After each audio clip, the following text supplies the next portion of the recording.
Mesdames et messieurs, bien le bonjour et bienvenue dans cette nouvelle vidéo les gars. Alors j'ai envie de vous parler de quelque chose en ce moment, c'est parce que j'étais en train de me dire en fait très récemment, très récemment, c'est tout neuf, c'est tout nouveau, c'est de l'exclu, jamais je n'ai dit ça auparavant devant une caméra. Je suis un peu stressé.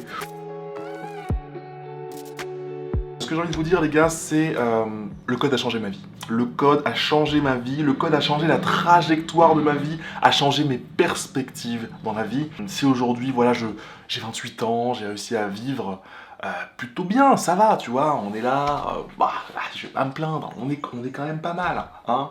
J'ai même deux gosses, putain, merde, deux gosses. Et ils mangent à leur faim, hein. Attendez, parce que, c'est facile d'avoir des enfants, mais qui mangent à leur faim, c'est une autre paire de manches, hein. Pouvoir les torcher avec la bonne lingette qui coûte bien cher, mettre les bonnes couches qui n'irritent pas le cuir chevelu des fesses, ça, tu vois, c'est pas donné à tout le monde, les gars. Mais non, les gars, c'est pas donné à tout le monde, et je pense que le code m'a permis quand même d'esquiver pas mal de merde, quoi, vraiment, pas mal de merde dans la vie qui aurait pu me tomber dessus si je n'avais pas rencontré le code, parce que moi je suis quelqu'un qui est, vous le savez déjà peut-être, je suis issu de l'immigration, hein, voilà. J'ai une mère haïtienne et j'ai grandi à Barbès, à Paris, tu connais les bails. J'aurais pu finir mal, quoi. Ah ouais, non, j'aurais pu me retrouver à, je sais pas, être en bas du bloc, attendre les clients par exemple. J'aurais pu faire ça, ben oui. J'aurais pu finir drogué, complètement toxico comme ça. Ah putain, j'en ai besoin. J'aurais pu finir comme ça, tu vois. J'aurais pu finir dans un espèce de banditisme. Ça par contre, ça m'aurait pas déplu plus que ça. Non, c'est vrai. Mais bon, voilà, c'est quand même communément admis que c'est une bonne chose de pas être un voyou. Alors que je ne suis pas un voyou, disons que c'est une bonne chose, et c'est le code qui m'a permis de faire ça. Pourquoi? Parce que grâce au code, j'ai évité pas mal de mauvaises fréquentations. Tu vois, quand il était question le soir, quand j'étais au lycée, collège, je sais plus trop, mais bref, voilà, on avait une petite meute de loups comme ça, et l'objectif c'était quoi? De se retrouver le soir, faire des conneries, je ne sais pas, voler des trucs dans des voitures, bref, tout était possible, les gars, et je me souviens qu'à cette époque-là, j'étais en train de découvrir le code et de me dire non mais ce soir les gars je vais peut-être rester à la maison, hein, parce que j'ai quelques trucs à faire sur mon petit programme, mon petit machin, mon petit code, j'ai envie d'avancer sur des trucs, et ça m'a permis d'esquiver pas mal de moments comme ça qui auraient pu être critiques. Ouais, mais dans des moments où, tu vois, c'est typiquement ces moments-là où tu commences à fumer les trucs, tu commences à trimballer à gauche à droite dans les rues le soir, mauvais bail, les gars, les problèmes. Et ça, j'ai esquivé tout ça, je pense grâce au code, grâce à l'informatique même en général, je pense, grâce à l'écran, en fait, finalement. Tu vois, le fait de rester comme un con devant mon écran, ça a été une extraordinaire porte de sortie au niveau social. Plutôt un ascenseur social, j'ai envie de dire. Vous voyez, peu importe d'où vous venez, qui vous êtes, à quel point est-ce que vos cartes sont plutôt nazes au début, vous vivez dans une famille qui a pas de thunes, pas grand-chose, que dalle, on s'en fout. Si vous passez par le code, vous êtes capable de tout. Tout est possible. Tout est possible. J'ai créé ma société, je me suis mis à gagner des 10 000 balles par mois, tout ça grâce au code. Alors que, qui avait prédit ça, hein? Quand tu regardes mon père, ma mère, tu te dis pas, bon, ce mec, c'est sûr, il va y arriver comme ses parents. Non, j'ai changé quelque chose. Tu vois, j'ai l'impression d'avoir un peu arnaqué quelque part mon destin. Tu vois, il y avait mon destin qui était là, qui me disait, toi... Le SMIC à vie, peut-être que tu vas te casser le dos toute ta vie à faire des déménagements, des trucs comme ça. Et ben j'ai dit non gros. Non gros. Qu'est-ce qui se passe maintenant? 400, 500, 600 balles par jour. What you gonna do, man? What you gonna do? What you gonna do? What you gonna do? Faut que je me calme là. Ouais, je sais pas ce que j'ai là, je suis super excité. Attendez, on respire. Ouais, je vous parlais de ce que j'ai esquivé, donc ouais, il y a beaucoup de mauvaises choses, entre guillemets, communément, en tout cas, admises comme étant des mauvaises choses pour la société, pour soi-même, pour le développement de sa propre personne, que j'ai réussi à esquiver, et ça, c'est le Babou. Qu'est-ce qu'il y a? Ok, Babou, alors, écoute-moi bien. Si tu veux rester ici, tu ne fais aucun bruit. J'ai besoin que tu sois calme. Et tu te mets là-bas, là, sur la petite chaise. Tu peux t'amuser, tu peux regarder même tes jouets là, qui sont par terre. Désolé pour ce petit contretemps. J'ai esquivé aussi une forme d'esclavage moderne, tu vois. Parce qu'aujourd'hui, on va pas se leurrer, les gars. Il y a quand même des gens qui sont obligés de suivre une certaine voie, plutôt classique. Aller faire un job qui ne les passionne pas forcément. Je ne parle pas des gens qui sont heureux de faire ce qu'ils font, il n'y a pas de problème avec ça.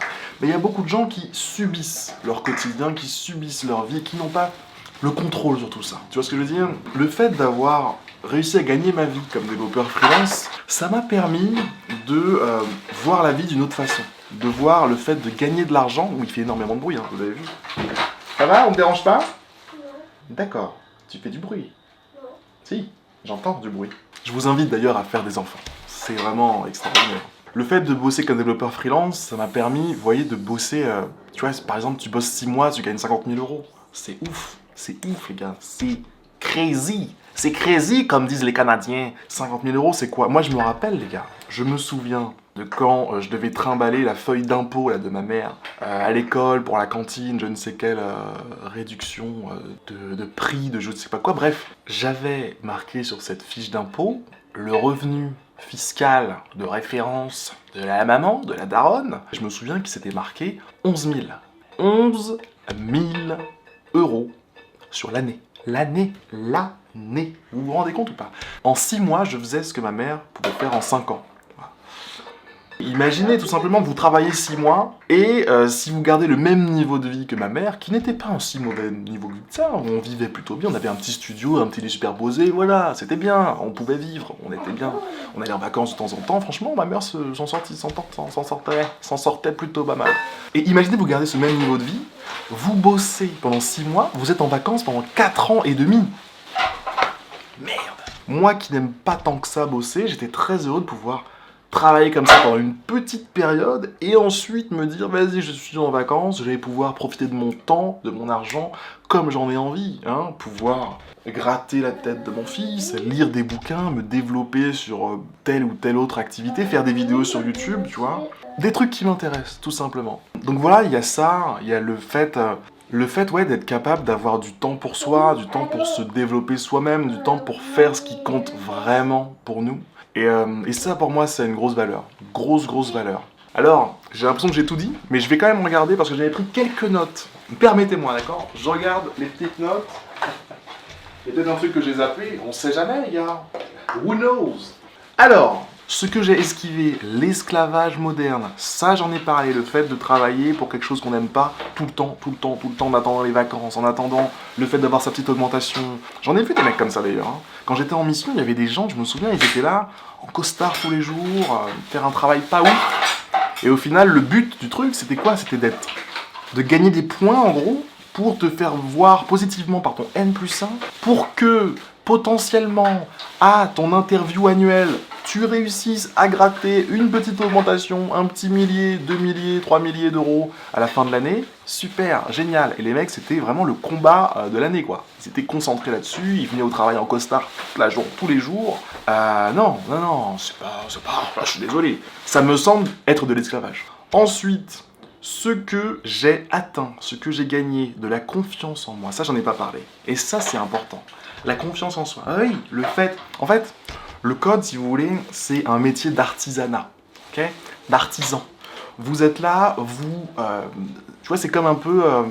imagine, je sais pas, t'es sculpteur. Voilà, tu sculptes un truc, tu travailles sur quelque chose, t'es là, tu grattes le machin, etc. C'est bon, tu t'en vas? Ok, à plus, Babou.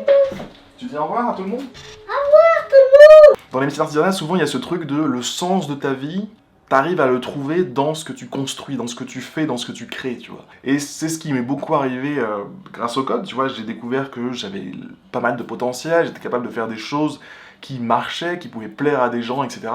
Et ça a fait quelque chose. Alors non, ça a fait quelque chose. Je vous avoue que j'ai pris du poil de la bête après ça. Non, c'est vrai. Hein. Ah, il y a un avant et un après. Hein. Ah ouais. Ah ouais. Ah ouais. Et le dernier truc que j'ai envie d'aborder avec vous, c'est que je pense que c'est faisable pour quelqu'un qui en a envie. Lui aussi, tu vois. Si toi, tu regardes cette vidéo là, maintenant, tout de suite, et tu te dis, mais en fait, J'aimerais bien faire ça moi aussi. J'aimerais bien gagner 10 000 € par mois grâce au code. J'aimerais bien être capable d'être en vacances pendant 6 mois, 1 an, 2 ans, tout en ayant le confort financier qui me permet d'être là comme ça, danser comme ça le soir et me dire je suis tranquille au niveau financier.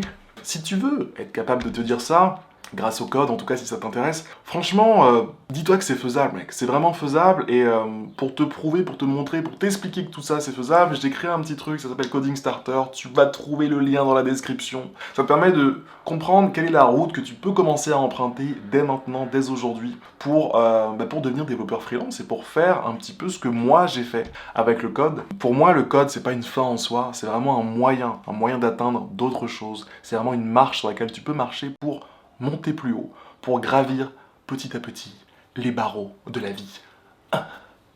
Tu grimpes comme ça, tu grimpes, tu montes. Tu peux faire plus de trucs, tout simplement, ça te donne un peu plus de liberté. Voilà. Voilà les gars. C'est tout ce que j'avais à dire, moi les gars. J'espère, mesdames et messieurs, que cette vidéo vous aura plu. En tout cas, moi, je vous passe le salam. Et je vous dis à très vite, à la semaine prochaine, j'espère, dans une nouvelle vidéo. Je vais essayer d'en faire une chaque semaine maintenant. Ouais, je vais essayer. Mais ça, on le dit pas trop fort pour l'instant. On se calme, d'accord? Je dis ça comme ça, tranquille, entre nous. Coolos. En plus, ça va être les vacances d'été. Il y aura plein de petits trucs où je serai pas là, plein de petites semaines où je vais devoir partir à gauche, à droite, au nord, au sud, en haut, en bas, bref, etc.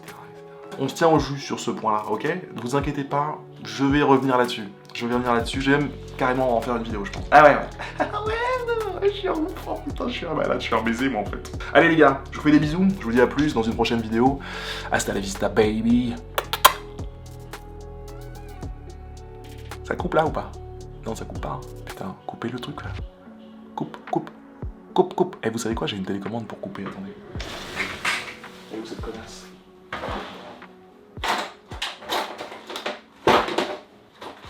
Vous pouvez y aller, hein, de votre...